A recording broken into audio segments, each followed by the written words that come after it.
Um elemento muito utilizado em programação de computadores são as funções, tanto para organizar quanto para simplificar a escrita de trechos de código-fonte. O grande desafio em entender as funções está na correta compreensão da sua mecânica de funcionamento e na compreensão do conceito de modularização. E a partir de agora, você vai aprender sobre isso.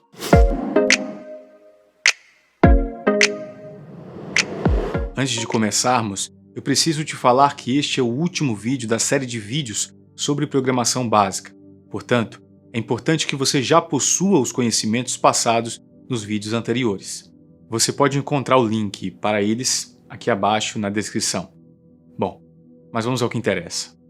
O principal objetivo da modularização é dividir o código-fonte em partes menores, partes estas que façam trabalhos mais específicos e que sejam mais gerenciáveis e fáceis de modificar. Na programação de computadores, a modularização é conseguida por meio da implementação de um recurso conhecido como função. Você pode pensar em uma função como sendo uma sequência de comandos com um nome próprio, uma espécie de agrupamento de comandos. Vamos entender isso de forma mais clara.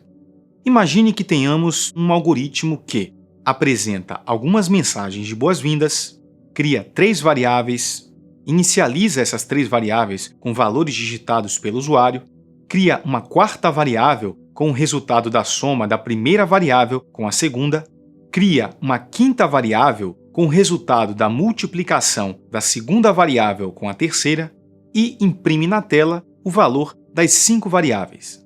É importante observar que o termo void main refere-se à função principal do algoritmo. Na maioria das linguagens de programação, os comandos devem ser escritos dentro de uma função principal, que representa o ponto de partida de um programa.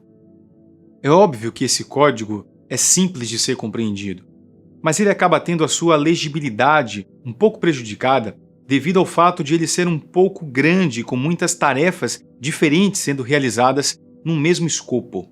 Será que não seria interessante se houvesse a possibilidade de separar ou modularizar essas atividades diferentes em blocos de códigos distintos, quem sabe até em outros arquivos?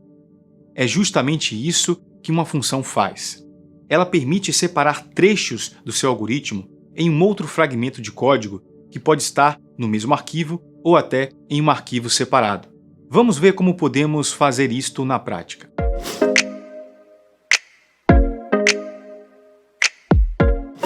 Vamos retomar o algoritmo anterior.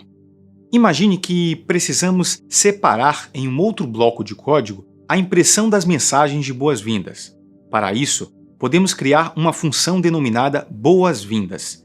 Essa função teria apenas o objetivo de imprimir as mensagens na tela. A sua estrutura pode parecer um pouco confusa à primeira vista, mas vamos explicar em detalhes os seus componentes. O termo void é a palavra reservada que indica que a função não retorna valores. Esse conceito será detalhado mais adiante. O termo boas-vindas é o nome da função. Pode ser um nome que você preferir, desde que represente claramente o objetivo da função. Os parênteses é o detalhe marcante de uma função. Dentro deles são escritos os parâmetros da função. Caso a função não receba parâmetros, eles ficam vazios, mas eles sempre devem existir.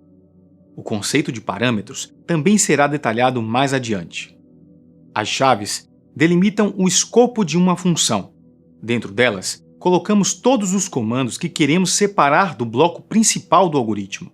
E esta separação de código é o que chamamos de modularização. Desta forma, o código principal do algoritmo fica dessa maneira. Observe que os comandos de impressão das mensagens de boas-vindas foram retirados da função principal. Agora, eles estão dentro do corpo da função boas-vindas. Esse comando boas-vindas representa o que denominamos de invocação da função. É ele o responsável por desviar a execução do algoritmo para a linha 1 e imprimir as mensagens na tela. Em resumo, a criação de uma função se divide em 2 partes: a declaração da função, o seu corpo, e a invocação da função, o comando que irá desviar a execução do algoritmo.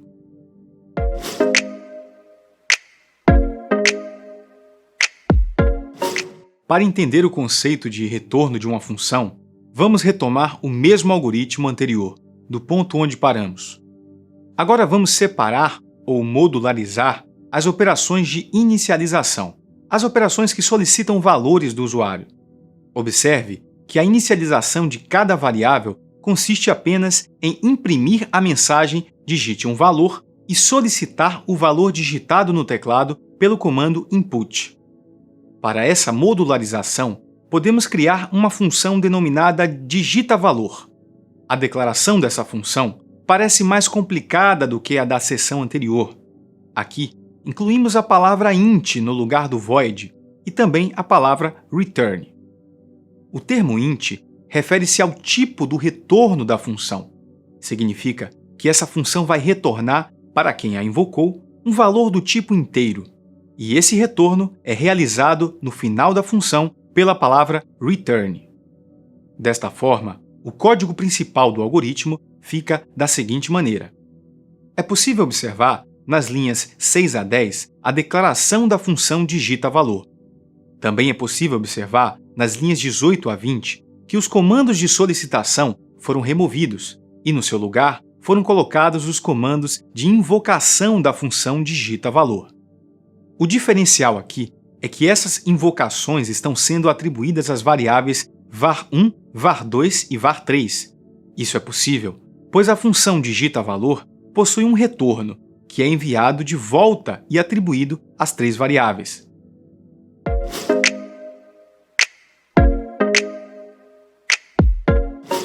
Já aprendemos a criar funções simples, que não retornam nada, e também funções com retorno, que retornam valores. Agora vamos aprender a criar funções com parâmetros, funções que enviam valores. Para isso, vamos retomar o mesmo algoritmo anterior do ponto onde paramos. Vamos modularizar a operação de soma. Podemos criar uma função denominada soma, que terá apenas o objetivo de somar 2 valores enviados por parâmetro, entre os parênteses da função. Observe nesta função que existe, dentro dos parênteses, a declaração de 2 variáveis inteiras a e b. Essas variáveis são os parâmetros da função. Elas receberão os valores a serem somados quando a função soma for invocada. Veja um exemplo de como podemos invocar essa função e passar os parâmetros. Observe na linha 7 a invocação da função soma, com a passagem dos parâmetros. Observe que os valores 5 e 8 são passados, respectivamente, para as variáveis a e b. Após isso, os valores são somados, resultando no valor 13. Em seguida, este valor 13 é retornado. E, por fim, o valor 13, retornado, é atribuído à variável resultado. Seguindo o mesmo raciocínio, podemos criar também uma função para realizar a multiplicação de 2 valores passados por parâmetro. E para que você possa pegar a prática do uso das funções, nós preparamos vários vídeos bem didáticos e divertidos que te ensinam em várias linguagens de programação a criar funções e aplicá-las na resolução de vários problemas reais. Os links estão disponíveis aqui na descrição. E essa foi a nossa série de vídeos sobre programação básica de computadores. O nosso objetivo foi abordar de forma bem didática e ilustrativa todos os assuntos básicos da programação. Fique conosco, estaremos produzindo mais conteúdos didáticos e divertidos para te ajudar a evoluir ainda mais as suas habilidades. Clique em gostei e se inscreva em nosso canal. Nos siga também em nossas redes sociais. Um forte abraço e até mais!